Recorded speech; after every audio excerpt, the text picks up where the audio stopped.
Welcome back, everyone. As I'm sure you've guessed, we're back from Mexico. We've been in the States here for a few weeks, did Overland Expo, but we haven't really had time to put together a video on our trip to Baja, Mexico. So this is a little bit of a recap. As you can see, we're camped out here on a cliff, essentially, just outside of Moab. And as you can see, we're actually able to get right here on this ledge. So the lighting is nice and the wind isn't too bad, so we thought we'd take this opportunity to kind of do a recap video of everywhere we went in Baja, what we learned, who we met. So I'll kind of touch on what we did from the beginning. We crossed over into Baja at Tecate, went to Ensenada where we met Mike and Nucha and their son in their little Westy van, and from there we went over to San Felipe where we bumped into them again. And so we spent a few days in San Felipe, just kind of getting our bearings and getting used to how everything works down there. We met with Joe and Sonia, who gave us some great travel advice. And then we headed south down the iconic number 5, where we had our big tire kerfuffle, which you can see in the video I'll put up here. And then from there, we ended up in Baja de Los Angeles. We enjoyed some beach camping there, and then we headed down to Guerrero Negro. So we had an opportunity to go out and pet gray whales, and it was incredible. We actually took 2 boat rides, one on Saturday and one on Sunday. And on the second day, we met Brad and Susie, who shared a boat with us. And we had a great time with them, of course, and then parted ways.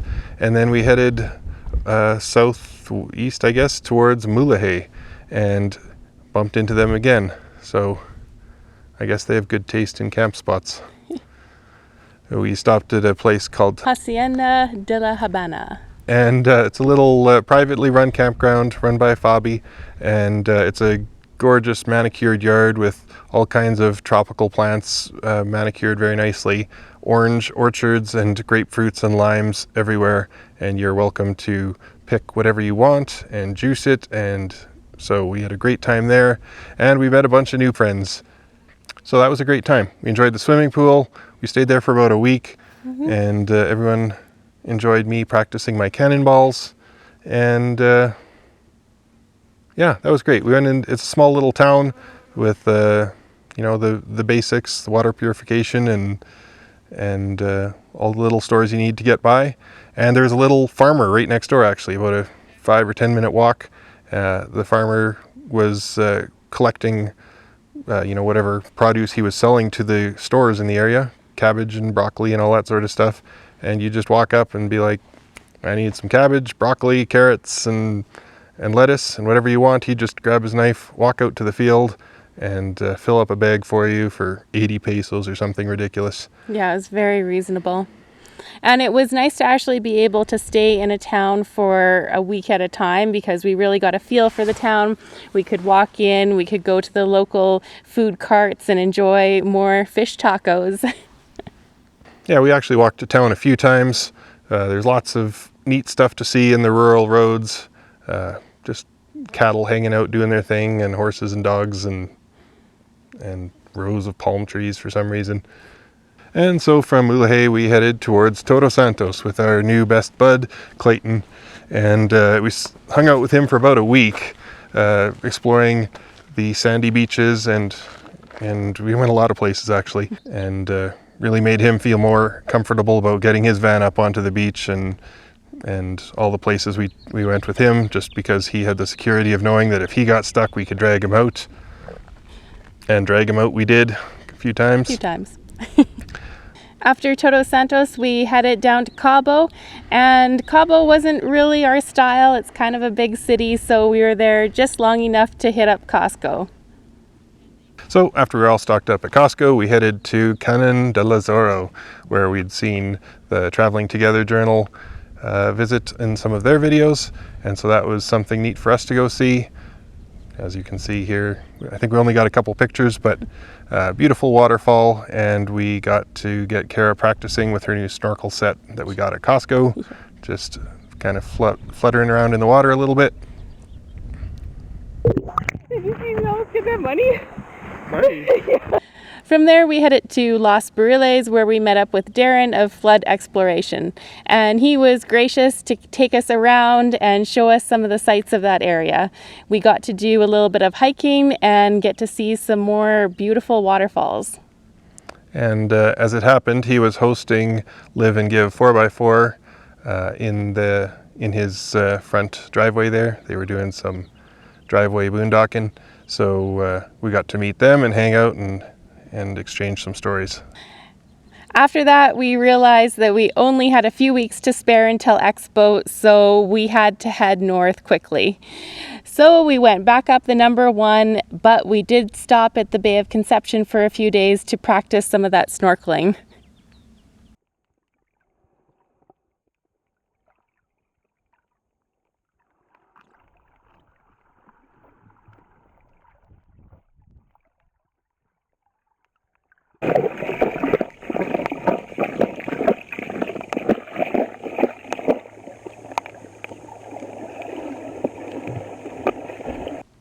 And from there, we stumbled upon probably the most premium campsite that we have ever been to. Lincoln, do you want to see what we got for you? It's your own private beach.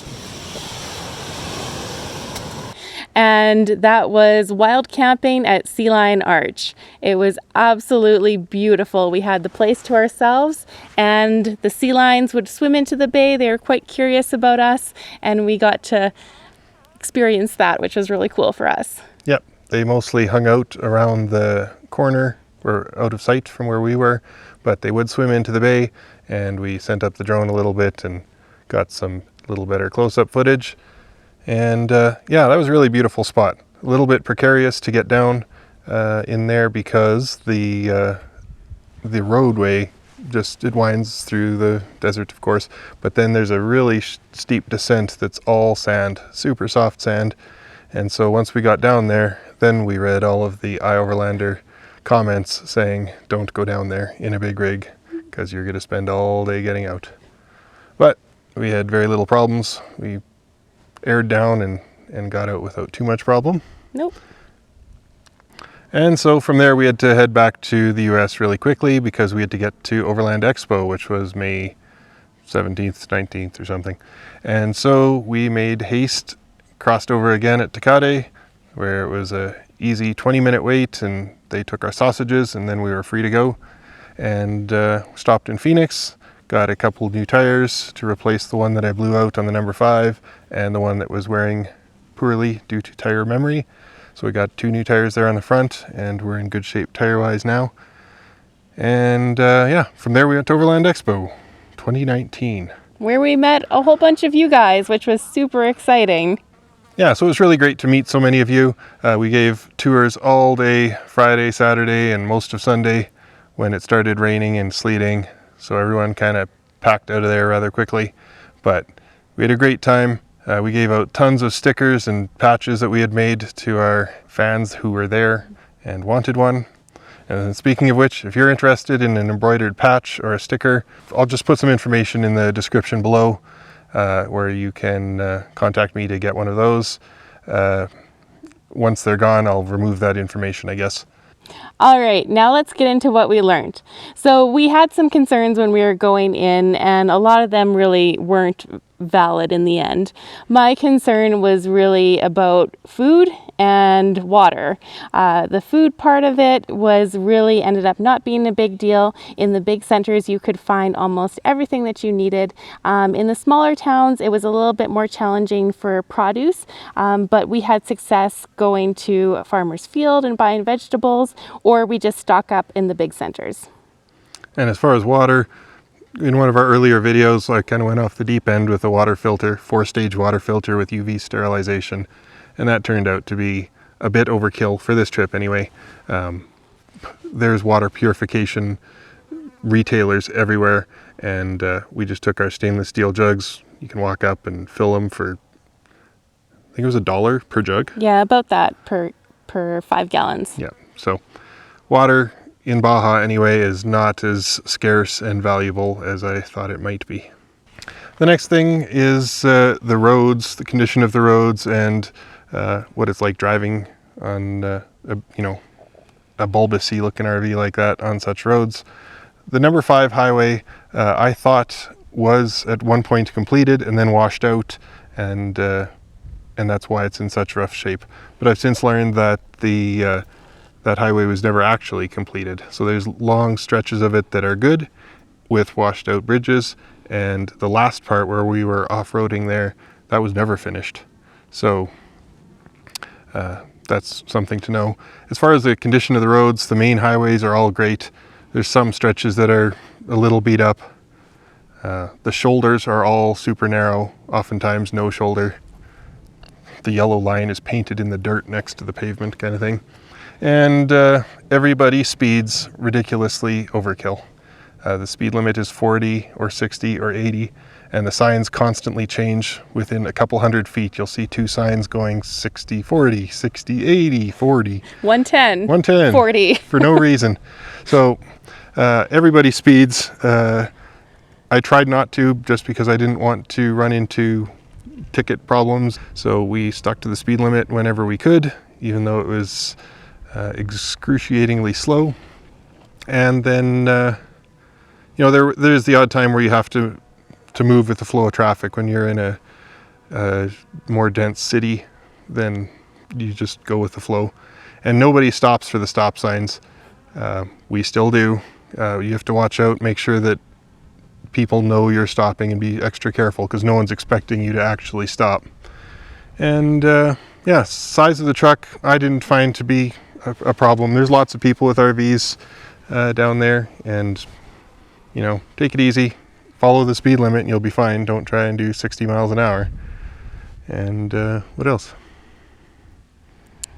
Bring extra tires. Bring a tire patch kit. Our other concern was the military check stops, and for our first couple, we were awfully nervous. We were concerned about the fact that our Spanish is very poor. But in the end, it seemed like it wasn't really an issue. And we found that they would ask, can you speak Spanish? And we just say no. And then a lot of times, many of them would be able to speak English, or we'd be able to at least fake our way through it. Get through it. We had very good experiences. The most common question was, where are you from and where are you going? And we did have a few other odd questions like, are you married and what is the name of your dog? That actually came up a few times. So overall, the locals were all very nice, generous. You're in small towns or near a small town, everyone in their pickup truck waves. We were shocked how many people sent us Instagram messages on the highway, just of the back of our vehicle and best wishes. Even in the Home Depot, the one girl pulled me aside and she knew us from YouTube and wanted to take our picture because we were traveling the world. So, people were really great and very helpful, generous. It's great. It's great. Another thing that we also used was our Google Translate quite a bit, which was really helpful.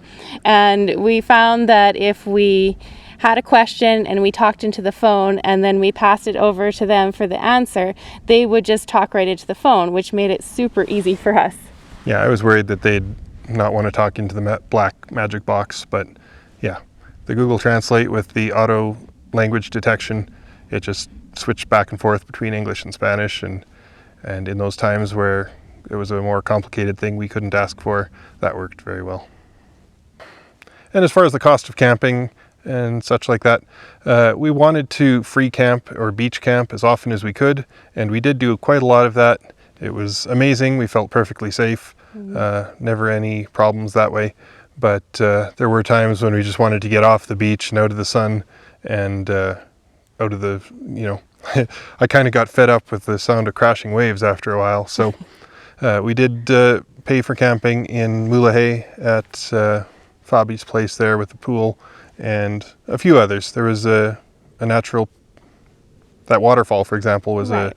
A government-run natural preservation area, so they had a fee there. But And sometimes it was just worth it. Like, it was $90 for a week to stay in Mulege, and we had an orchard and a pool. So in that case, yeah, totally worth it. yep. So we'll wrap it up there. That was our Baja experience. We were there for 2 months or so, and we felt very rushed. About halfway down, we realized the crunch for time, and so we really pushed quickly south and then had to push hard north again to make it to Expo in time.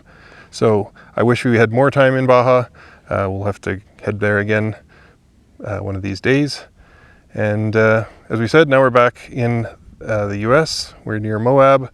We've done Overland Expo, but our US visas are coming up also, so we have to get back into Canada here. So that's the update for us on the road. Thanks so much for watching. We'll see you next time.